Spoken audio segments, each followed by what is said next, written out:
उनसे सुई में धागा नहीं डाला जा रहा था। घर में चहल पहल थी। एक वही थे जो सबसे अलग थलग बालकनी में सुखड़े सिमटे हुए बैठे थे।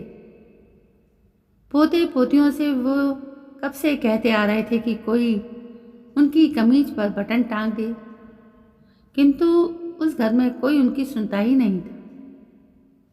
जब उन्हीं का जाया उनका अपना ना हो पाया तो नई पीढ़ी के छोकरे उनकी क्या सुनेंगे। 2 कमरों के इस क्वार्टर में कुछ अधिक ही घिचकिच रहने लगी थी। सभी तो यहाँ भेड़ बकरियों की तरह से ठूसे रहते। बहू बेटे में जब तब झगड़ा हो जाया करता था। वे चैन से ईश वंदना भी नहीं कर पाते थे। बाबूजी 3 महीने पहले सुदर्शन ने उनसे कहा था, आप बालकनी में रह लेंगे। रह क्यों नहीं लेंगे, बहू ने भी अपनी ओर से जोर दिया था। वहाँ एकांत है, बाबूजी को भी तो एकांत ही पसंद है ना। उनके जब तक में कोई बाधा नहीं पहुँचेगी। सुनकर वे धक से रह गए थे। उन्होंने कुछ भी तो नहीं कहा था। बेटे ने मौन को ही उनकी स्वीकृति मानकर एक तरफा फैसला कर दिया था। उसी समय वो बाजार से 2 मोटे पर्दे खरीद लाया था। बांस के डंडों के सहारे उसने बालकनी की दीवार पर वे पर्दे टांग दिए थे। उसने संतोष की सांस लेकर कहा था, आपके लिए यही ठीक रहेगा, यहाँ कोई आपको डिस्टर्ब भी नहीं करेगा। तब से वे वहीं रहते आ रहे थे। लाजवंती रसोई घर में एक ढीली खटिया पर सोया करती हैं। वो खटिया पहले बहू ने उनके लिए बालकनी में डाली थी। नहीं बहू, उन्होंने खटिया पर सोने से मनाही कर दी थी। मैं तो शुरू से ही बाबूजी तखत पर सो लिया करेंगे, सुदर्शन ने कहा था। उसी समय वो पड़ोस वालों का फालतू पड़ा तखत उठा लाया था। वो खटिया वहाँ से रसोई घर में डाल दी गई थी। बहू भी कितनी कठोर दिल की है। वो चाहती है कि सास अधिक से अधिक चूल्हे चौके में काम में ही डूबी रहे। उस काम में लाजवंती भी तो कोई कोताही नहीं बरतती थी। उनको शुरू से ही काम करने की आदत रही है। आदमी को काम करते रहना चाहिए। जब तब लाजवंती यही दर्शन बघारा करती थी। 20 वर्ष पहले वे अफसर के पद से सेवानिवृत्त हुए थे। अपनी भलाई के कारण उनकी हर कहीं ही बनी हुई थी। एक दिन उन्होंने एस्टेट सुपरिटेंडेंट के आगे अपनी चिंता जतलाई थी। त्रिखा भाई, अब हमारा क्या होगा, ये फ्लैट तो आपको छोड़ना ही होगा। त्रिखा साहब ने कहा था, इसे मेरे बेटे के नाम अलॉट कर दो ना। ऐसा नहीं हो सकता पंडित जी, त्रिखा साहब ने हाथ हिलाकर कहा था। आपका बेटा तो क्लरिकल जॉब में है, तो उन्हें दिन में ही तारे दिखाई देने लगे थे। ऐसा हो सकता है कि आपके बेटे को 2 कमरे का क्वार्टर अलॉट किया जा सकता है, त्रिखा ने कहा था। ये भी तभी हो सकता है जब आपका अफसर आपकी सिफारिश करे। वो तो मैं करवा लूँगा। उन्होंने लंबी सांस खींची थी। उसका अफसर कभी मेरा लंगोटिया यार हुआ करता था। बहुत भाग दौड़ के बाद ही वे लोधी रोड के फ्लैट के एवज में किदवई नगर के इस क्वार्टर को अलॉट करवा सके थे। यहाँ लो। बहू के माथे पर बल पड़ गए थे। अब तो हमें इसी में संतोष करना होगा बहू। उनके होठों पर हल्की मुस्कान उभर आई थी। कहा भी गया है कि ना कि तेते पाव पसारी है, जेती लांबी सौर। हाँ जी, लाजवंती ने भी उसी का समर्थन कर दिया था। आदमी को कहीं ना कहीं तो संतोष करना ही होता है ना। आरंभ से ही दूरदर्शी रहे हैं। परिवार नियोजन के नाम पर ईश्वर ने खुद ही उनकी मदद कर दी थी। सुदर्शन उनका इकलौता बेटा है। पढ़ा लिखा कर वे उसे इंजीनियर बनाना चाहते थे, लेकिन उनके सपने धरे के ही धरे रह गए। बेटे को तो स्कूली जीवन से ही गलत संगति की हवा लगने लगी थी। कॉलेज जीवन में भी तो वो वही आवारागर्दी करता रहता था। किसी प्रकार से उसे थोड़ा सा सुधार पाए वे उसे टाइपिंग शॉर्ट हैंड सिखलाने लगे थे, किंतु वो तो टाइपिंग की दुकान से भी इधर उधर चल दिया करता था। तब उन्होंने किसी ऑफिस में बेटे के स्थान पर टाइप टेस्ट में अपने ऑफिस के स्टेनोग्राफर को बिठला दिया था। तीर तुक्के से ही उसे क्लर्की की नौकरी भी मिल पाई। लाजवंती की उपस्थिति से उनकी तंद्रा भंग हुई। वो धोती के छोर से हाथ पहुँचने लगी। ये क्या कर रहे हैं? सुई में धागा डाल रहा था। उनके होठों पर फीकी मुस्कान बिछ गई। कमीज पर बटन लगाना था, सुई धागा उन्होंने पत्नी की ओर बढ़ा दिया। लो जरा डालना। नहीं जी, लाजवंती ने हाथ हिला दिया। मेरी नज़र वैसे ही लाजवंती की आंख पर बचपन में कभी सुदर्शन ने तमाचा जड़ दिया था। प्रौढ़ावस्था में आकर उन्हें आंख की तकलीफ महसूस होने लगी थी। एक बार उन्होंने कहा था, चलो तुम्हें किसी आंख के डॉक्टर को दिखला आते हैं। ऐसी कोई बात नहीं है। तब लाजवंती ने बात टाल दी थी, फिर कभी दिखला लेंगे। बचपन की वही चोट वृद्धावस्था में मोतियाबिंद के रूप में उभरने लगी थी। पिछले दिनों सुदर्शन ने उन्हें सरकारी अस्पताल में दिखलाया था। जांच पड़ताल के बाद डॉक्टर ने कहा था, अभी तो शुरुआत ही है, इनकी आंखों में जर्मन मेडिसिन डालनी होगी। सुदर्शन उस महंगी दवाई को ना खरीद पाया था। लाजवंती उपेक्षित ही रह गई थी। काम से फारिग हो आई, सुई धागा एक ओर रख कर उन्होंने पत्नी से पूछा। हाँ लाजवंती वही तख्त के सिरे पर बैठ गई। थोड़े से बर्तन रह गए हैं, उन्हें धूप निकालने के बाद मांज लूँगी।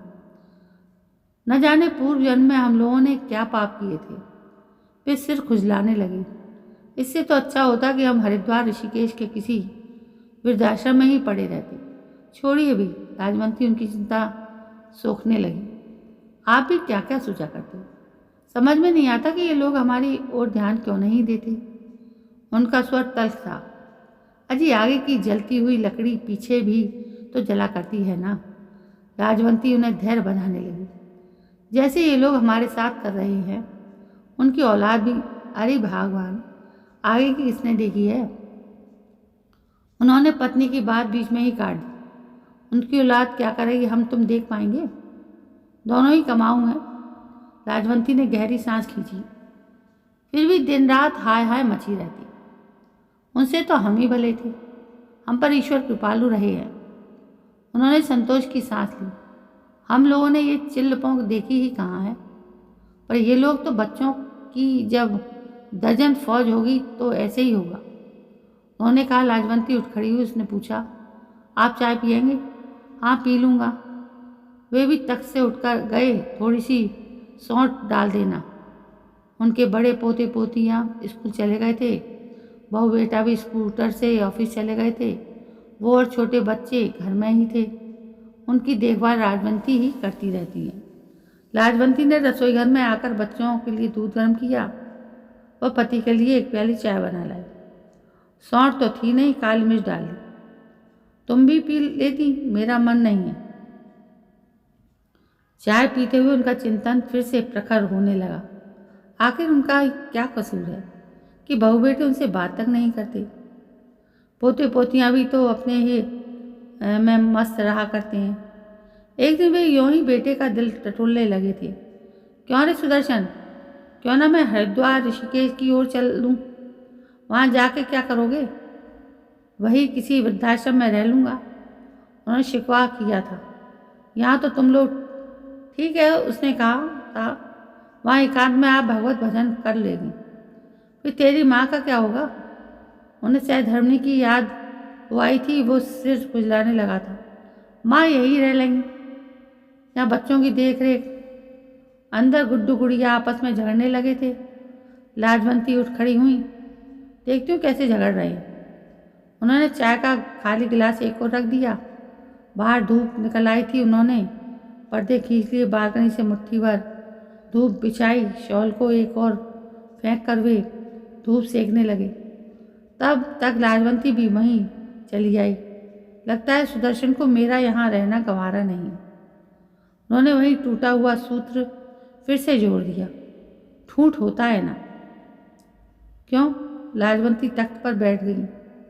इस पर उन्होंने बेटे के साथ हुई बातचीत बतला दी। नहीं, लाजवंती ने पूरे आत्मविश्वास के साथ कहा, आपको कहीं भी जाने की ज़रूरत नहीं है। यहीं रहिए, आपको पेंशन तो मिल ही रहा है ना। पगली, वे फिस से हंस दिए। अकेले रुपए पैसे ही तो साथ नहीं देते ना। बोलने बचाने वाला भी तो कोई होना चाहिए। मैं शांतिपूर्वक प्रभु स्मरण भी तो नहीं कर पाता।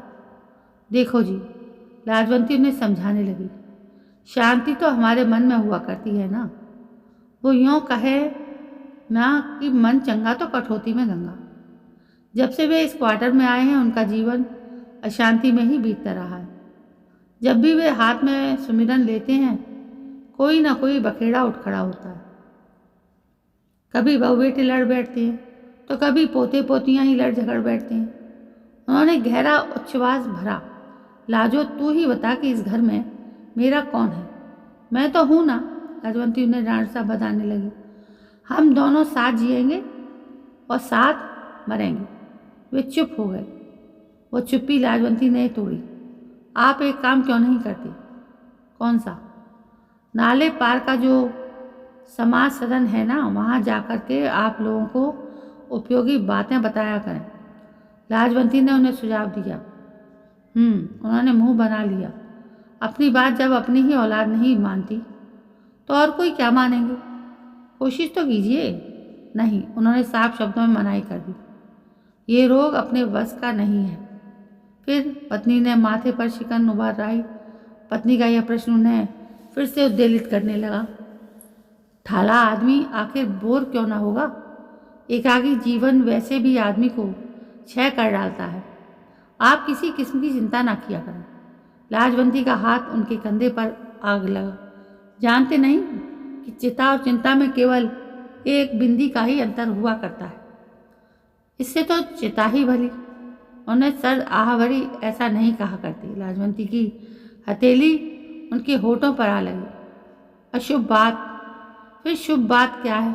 उन्होंने तल्खी से पूछा। शुभ शुभ सोचना। लाजवंती ने उनके हाथ अपने हाथों में ले लिए।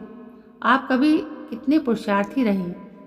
पत्नी का कहा उनमें जीवन शक्ति भरने लगा। सचमुच ही उनका जीवन एक प्रकार से त्याग तपस्या का जीवन रहा है। अगले ही क्षण उन्होंने पत्नी के हाथ दबा दिए। तुम ठीक कहती हो। मुझे अपने अंदर के पुरुष को फिर से जगाना होगा।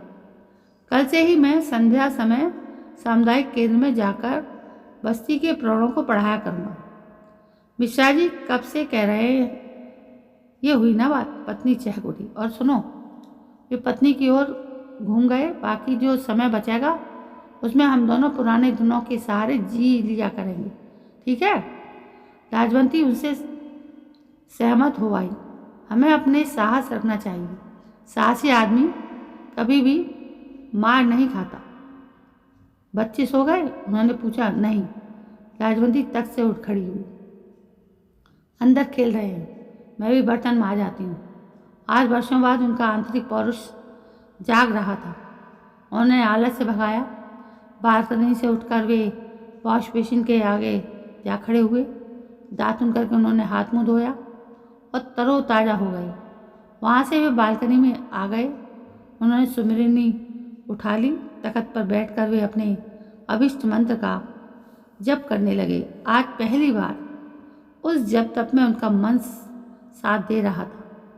उनकी उंगलियां माला के मनकों पर फिर रही थी। होठ मांत्रिक शब्दों को बुदबुदा रही थी। आज उनका मन उछल रहा था। उसी मनोदशा में उनकी सोच की दिशा बदलने लगी। जब कभी भी उन्हें वर्तमान आहत करेगा, पत्नी के साथ वे अतीत को जी लेंगे। ऐसे में उनकी बंद पड़ी पलकों के आगे अतीत के अनेक दृश्य उजागर होने लगे। वर्षों बाद आज पहली बार वे आत्मिक शांति महसूस कर रहे थे।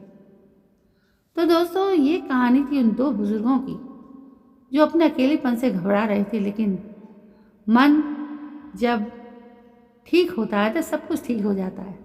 कहते हैं ना कि यदि आदमी अपने मन को सही कर ले, मन पे उपजे द्वेष भाव को दूर कर दे, तो सब कुछ अच्छा हो जाता है।